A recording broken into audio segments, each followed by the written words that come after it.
meron ko ngayon. Mga walang hiya kayo! Huling-huli sa akto si Darius at saka si Melania na nagkapatong ang dalawa.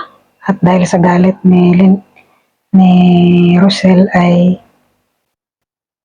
nasaktan niya itong si Darius at si Melania at pinalayas ito sa bahay ni Doña Jacinta. At dito, hindi na pinatawad ni Rosel si Darius dahil sa mga ginagawa niya. At mas lalong nagalit si Doña Jacinta sa kanyang kapatid na si Darius dahil hindi pa rin ito nagbabago. Kaya pinalayas ito sa kanilang bahay.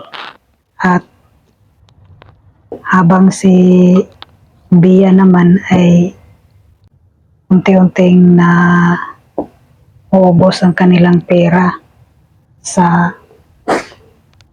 dahil sa pagka-sosyal niya. At naging mahirap si Bia ngayon at nagkapalit sila ni Rosel. Si Rosel naman ay isang mayaman na ngayon dahil sa tulong ni Doña Jacinta na pinamana ni ang kanyang ari-arian kay Tyrone at kasama na din yung inana si Rosel. Thank you so much, guys.